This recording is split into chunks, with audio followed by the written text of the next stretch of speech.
ایونټ را جوړ کړو د اختر په حوالې سره او دا کبان دا ونیولې شو دا پروګرام دی او موږ ټولو پښتنو ته ویل غواړو چې دغه شانتې د خپلې اختر ښایسته کوي چې کوم دا ستاسو په لاس کې تاسو چې څومره ښایسته کوئ نه ښایسته کېږي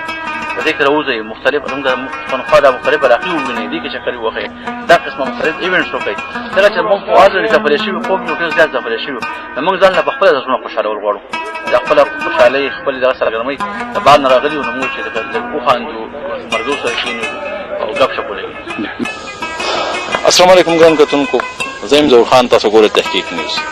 د اختر په موقع باندې څوک کالام ته ځي، څوک مدین ته ځي، څوک سوات ته ځي، څوک مري ته ځي. د بهر نه راغلي ملګري په یو داسې ساده او ښایسته ځای کې د اختر د خوشحالۍ مناوي او تازه کړي دي یادونه د حجرې. خبرې به کوو د دې ملګرو سره چې یو بل یې څومره موده پس ولیده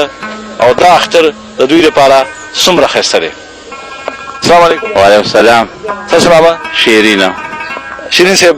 د اختر ورځ ده، د اختر موقع ده، د داسې ملګرو سره میلاو شو چې ډېره موده پس د هغوی سره ملاقات وشو. دا نننی اختر څومره معنی لري، څومره د دې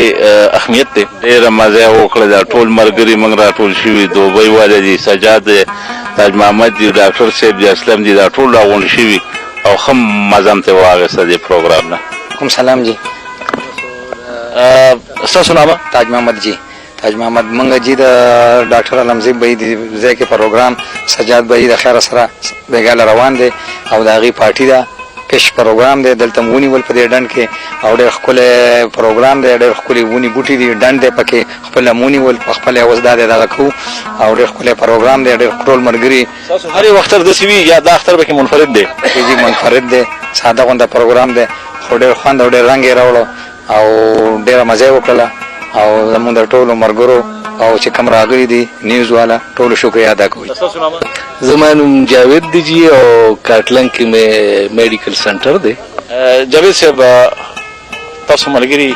داسې یو ساده ځای ته راغلي یې، ښایسته ځای ته راغلي یې، خلک ډېر لرې لرې پورې ګرځي، سوات، کالام، مدین. د اختر تاسو هلته کې نه شو منولی؟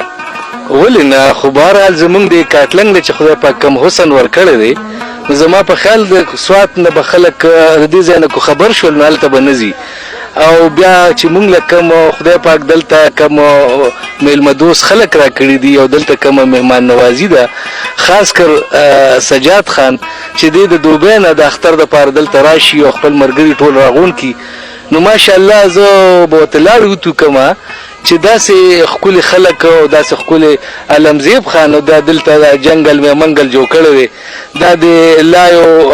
میانو نیولي شول او بیا هغه دا د روتېږي او ملګري دي او خوشحالېږي، نو ژوند وی دی ته او زه ډېر زیات خراج تحسین پیش کوم سجاد خان ته او د مونږ سره دا احساس مونږ له راکړو د ژوند چې بی ژوند همدې ته وایي او که فرض که مونږ په ګوټونو کې ناست یو، اسلم خان قسم په خدای چې مونږ خواريان وو چې بی دا 50-60 سال ته عمر مونږ خو کاش چې د مخکې نه به دې ګروپ کې شامل شوي وي او د دې سره ژوند ډېرېږي. مطلب دا دی چې دا خلک دا ښکلاګانې او دا مینې محبتونه تقسیم کړي، نو دا اصل ژوند دی او دا د ژوند ښکل. یاره اختر چې دی نو زموږ ډېر خلک چې دی نو خو بهر ته به اخترو کې ځي، خو خبره ده چې په داسې یو نیچرل ماحول کې او بیا دا د کلي ماحول دی او زموږ د کاټلنګ چې دی نو لکه ډېره ښکلاګانې دي، نو دې ته چې دی نو لکه ډېر کم خلک د دې نه خبر دی. ډاکټر دا دغه چې دی نو زموږ د ملګري علمزی به دا یو داسې فارم دی چې د یارانو دوستانو دپاره جوړ کړی دی خو موږ هم دا غواړو چې لکه دا پروموټ شي او ډېر خلک چې دی لکه په خپل علاقه کې هم دا اختر مناولی شي که چا وغوښتله نو موږ د ډاکټر هم ډېر دغه کوو شکریه ادا کوو او بیا دا پروګرام چې دی نو خاص کر زمونږ د دوبۍ چې کوم ملګری سجاد مومن د هغه دپاره کړی دی د اختر د عید ملن پارټي ځکه چې هغه ډېر میلمهدوست سړی دی په دوبۍ کې هغه د ټولو میلمستیا کوي څومره خلک چې زه زما په خپل وخت تېر کړی دی یو ګاډی بوزا یو کوزه بل خېجوا یو کوزه بل خېجوا نو دلته چې راشي نو د هغه میلمستیا په موږ باندې فرض ده او دا زموږ خپل ځای دی او مونږ دا کوشش کوو چې مونږ اوس دا کوشش کوو کړی د سجاد سره چې مونږ ټوریزم پروموټ کوو. السلام علیکم. وعلیکم السلام. سجاد صاحب اختر خو تاسو ډېر تیری کړی دي نن په دې پټو په دې منځ کې دی یو تالاب په غاړه د خپل اختر د خپلو یارانو دوستانو سره څومره خوندور دی؟ نو اول خدا چې زه چونکې بعد دوبۍ کې یم نو هلته کې موږ سره اختر لمونځ چې وکړو عیدګاه ته لاړ شو نو عیدګاه کې خو بیا داسې دومره څه وینم خپل ملګري وو مبارکیانې خو له اختر هغه مزه نه وي ځکه چې کله د اختر میاشت ولیدل شي نو بس هلته کې یو قسمه سړی سم په مسافرۍ کې او بیا هغه د اختر بل چې پاکستان کې کوم دی دلته زه اکثر اختر لغازم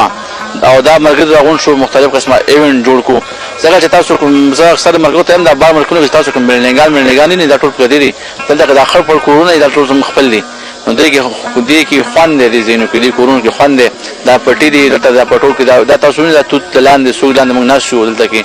او د دې ژوند خوندونه اخلو دا زموږ علاقې ډېر ښایسته علاقې دي او ډېر زرخیزه علاقې دي ډاکټر علم صاحب زموږ ډېر خوږ ملګری دی او دا کړ هغه ته زه همیشه چې کلم دوبۍ نه راغلی ما نو هغه دا مختلف مرګري زما راغون کې دلته کېنی او کارم په خپلو کې جال راولي کبان غونی سی بیا دلته صفا کې دلته پاخه کې او تاسو دا سوینه د علم صاحب بای د چمن راغلی یو 2 غنټې کم از کم شولې هغه ناشوي نه ده بس مسلسل لګي کله یوم لګي د ذکر بل و ذکر شپم لګي او د ملګرو د زړه خیال هم ساتي کتونکو خو بساسو د حجري د پاکستان غجندم لري پاکستان هاوس هم نه لري زمونږ په علاقه د حجري یو ډېر ښکلی کلچر مشرانو به کې ناستو کشرانو به کې ناستو یو ډېر ښه نظام چرو ختم شو د دغه باره کې ستاسو وینا ده او راتلونکي کوم نسل چې دی هغوی ته د حجرې او چې کوم زمونږ ادب دی سړیتوب دی هغه ورو پاتې شو هغې باره کې څه وایي نو داسې خبره ده پخوا په دې کلیو کې حجرې وې که نه نو حجره کې به د کلي ټول مشران ناستو کشران به لنګې ته ناستو د هغې سره سره مشران به خبرې کولې کشرانو به زده کړه کوله نو حجرې ور به کوله همیشه نو که یو ماشوم به د شپې دوکان ته تلل نو زنانو به ورته ویل چې د حجره کې سړی ناستي ښه ډاډه به ماشوم تللی شو اوس د حجرې هغه ورونه بند شوي دي حجرې په کمېدو دي ځکه هغه سړی بیټک ته غاړک دي نو چې ماشوم د شپې بار نه شي راوتی نور پرېوته بیا نه راوځي لکه یو څوک شلی نه باره او دوکان ته مه ځه که نه شپه تیاره ده نو موږ واپس زمونږ په دې پښتونخوا په دې سیمه کې تاسو اوس هم وګورئ د صوابۍ په خاوره باندې د حجرې کلچر اوس هم آباد دی او ډېر په ښه طریقه باندې روان دی نو ما غوښتل چې موږ په دې کاټلنګ کې اوس واپس دغه د حجره جوړه کړو په داسې یو انداز جوړه کړو ما لکه څنګه چې د خلک جومات جوړوي او هغه وقف کوي نو ما د خپل کلي خلکو ته ویل چې حجره به تیاره شول او دا ما وقف کړې ده یو عوامي حجره ده او دا د ټول کلي دپاره ټول علاقې حجره ده د ټول ملک دپاره ده دا زما ذاتي نه ده او دې کې چې څوک هم څه قسمه ایونټ کوي څه قسمه پروګرام کوي بهي صاحب د هغوی دپاره به د حجرې دروازې همیشه کله وي ډېره مننه دي